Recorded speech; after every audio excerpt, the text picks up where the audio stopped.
VikesNow. I am Dustin Baker. We have 1 week until free agency legal tampering starts on March 11th, and that is really the day when stuff gets cracking and cooking. Don't let the name fool you. That is when the dominoes start to fall for new player movement around the NFL. Existing players, of course, signing back with teams. These Vikings on the investigation board behind me have over 25 free agents. About half of them will be back, but they should be financially equipped to add more free agents than in years past. They have about $36 million in the green. At this time last year, they were in the red, underwater by $24 million, so we're talking about a $60 million variance. But today's show is going to go through the NFL Combine and what was gleaned for the Vikings' perspective. Most of it had to do with non-items on the field. The top three quarterbacks, Caleb Williams, Drake May, and Jaden Daniels, refused to throw the football. I think even Caleb Williams didn't even want his medicals out in the open. Figure that one out. So I want to walk through. We'll start at number 5 and go all the way down to the most important item learned for the Vikings' sake. Number 5 is, in my estimation, perhaps you'll disagree, any fears that one might have had about J.J. McCarthy were erased. And this is mainly a size thing. Size matters here.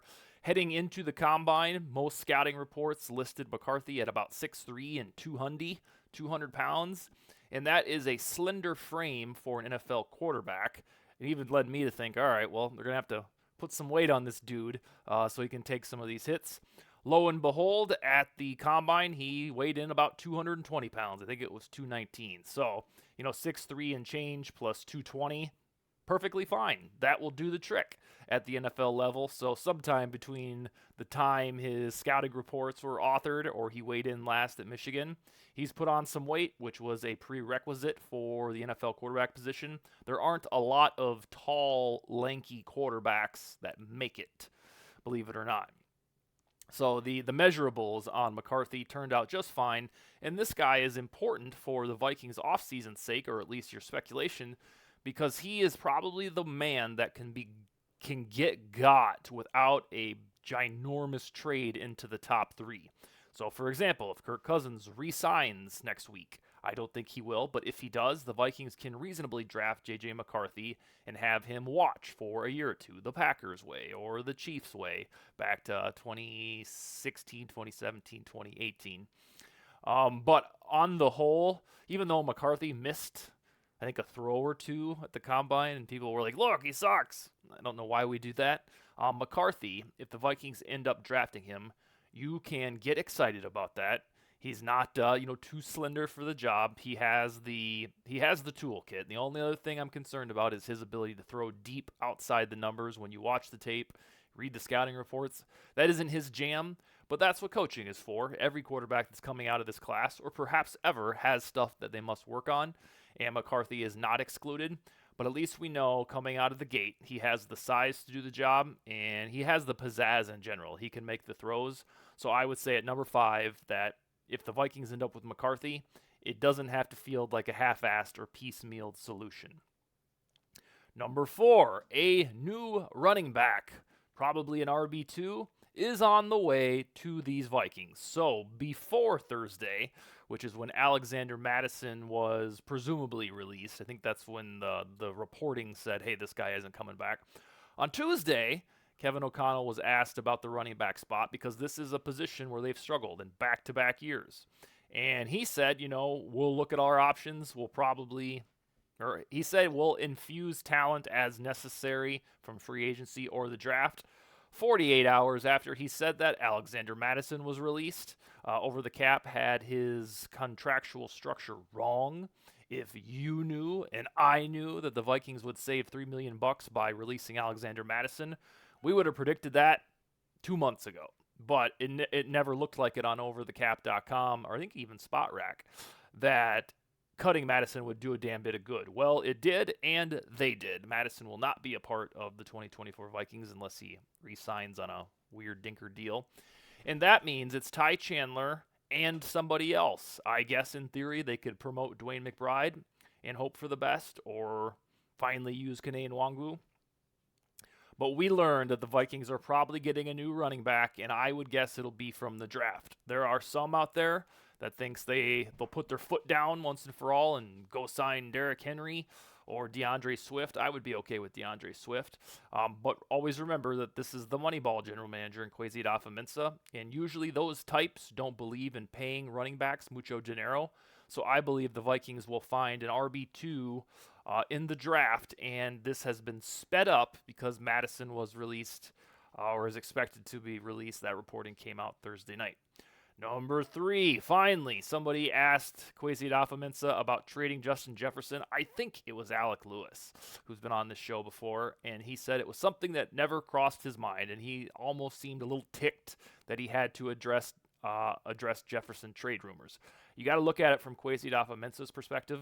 He's trying to nail down this gargantuan contract with Justin Jefferson. And up until last week, if you Googled Justin Jefferson, the first 12 articles were about trades. And so if you're Jefferson and you do that, you might think, well, what the hell? Who's trading me? And it might be deduced that, hey, it's the Vikings who are out there trying to figure out if they can trade Jefferson. And they just have never had that mindset.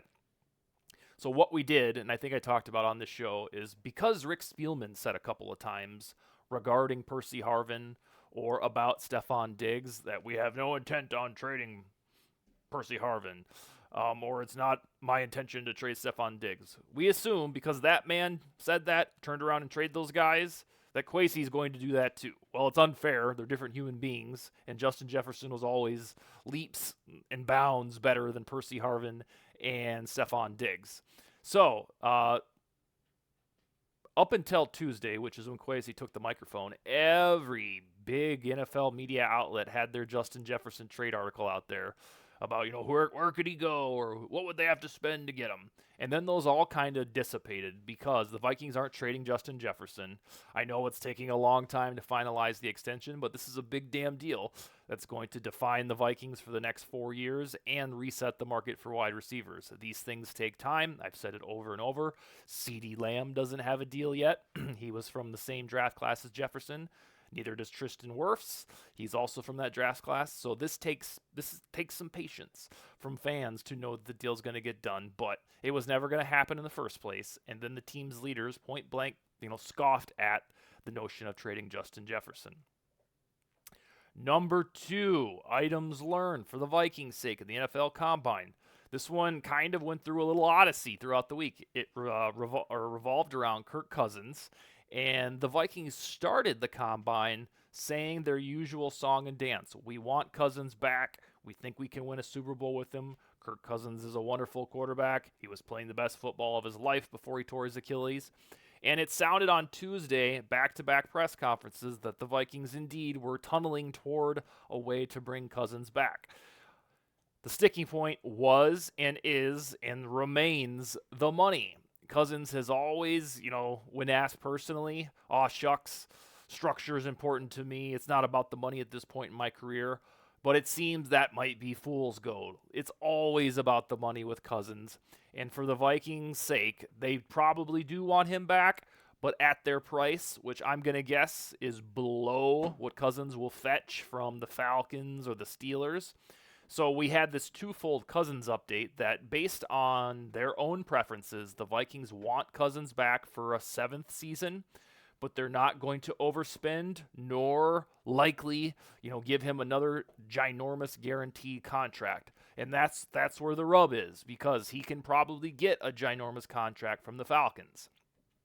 Then the twofold part of it, on Saturday, everybody's minding their business, watching the Combine, and Kevin O'Connell got in the booth with Rich Eisen and started talking about Cousins in past tense and said that he has earned the right to become a free agent, which is the damnedest verbiage I've ever heard. Have you ever in any sport been like, attaboy, cheering the guy on to get to free agency? It's one of the weirdest participation trophies I've ever heard of. I know what O'Connell meant. He meant that this guy is awesome. He was putting up fringe MVP numbers. Therefore, he has the right to go try to get $50 million per season. That's what O'Connell meant when he said right to, test free agency. But the entire tone of that little chat with Rich Eisen was different than everything we had heard throughout the week that, hey, Vegas thinks that the Vikings are a negative 200 money line to be back with the Vikings. Well, O'Connell really walked that back by saying, hey, we can't do anything about tampering, and teams are already talking to Kirk. They got to him, and there's a chance that they're going to pay him more than we can. That's what the reading between the lines suggested. So I think, I'm staying consistent. I know in January I vacillated between Cousins being back and not, but I am now firmly convinced that he will not be back, and he will probably quarterback the Falcons, which means this team will need a quarterback. Hopefully, not just some bridge guy. Hopefully, they rip the band aid off and go with whoever they draft in round one. But the second biggest takeaway from the Vikings combine is there were Kirk Cousins update, and when the event settled, it sounded like Cousins was probably leaning toward not being a member of the purple team in 2024. All right, for the Vikings' sake, what we gleaned is the Vikings did extensive quarterback homework at this combine. They've probably been doing said homework for quite some time, maybe a year or so. Last year, based on what I could find, I went to the dark corners in the internet. At least publicly, the Vikings did not meet with C.J. Stroud or Bryce Young last year, the two hot commodities in the draft. Well, this year they even met with Caleb Williams, who they're not going to get unless he has some sort of scandal in the next 7 weeks. So they are meeting with all of the monsters of rock quarterback prospects, talking with J.J. McCarthy, who raved about Kevin O'Connell, and then Drake May. None of these guys really threw the football besides McCarthy, but the Vikings indeed had sessions with the quarterbacks at the top of the draft who you've been, drooling over for, 2 months. I am on record vociferously saying that I want the Vikings to find a way to draft Drake May. I believe he is the guy that best fits in the Vikings offense, and of all of this draft class, I believe he will succeed foremost. Caleb Williams probably will too, but after that, there are 6 dudes from Williams, May, Jaden Daniels, J.J. McCarthy, Bo Nix, and Michael Penix. I'm going to tell you, I can guarantee it, 3 of these guys aren't going to be any good. This is the way it goes every year. Even when we have the most scintillating class that there is, half or more stink, or they're flat out mid. So I want the Vikings to get one who is not mid, which I think is what you want as well. And I can't see any scenario outside of a bunch of sudden injuries in the NFL where Drake May is going to suck. So that's why I want him on the Vikings. I think he is a pocket passer who can move like Josh Allen or Justin Herbert. And I think he fits nicely inside the Vikings offense, especially one led by Kevin O'Connell. But on the whole, the Vikings' homework was more extensive than usual. They have the 11th pick. They have a free agent quarterback. So, of course, they were going to do their homework, but they actually did it. All right, bottom to top. I believe J.J. McCarthy, any reservations about him being good or going in the first round, I think those were vanquished. Number 4, a new Vikings running back will be on the way.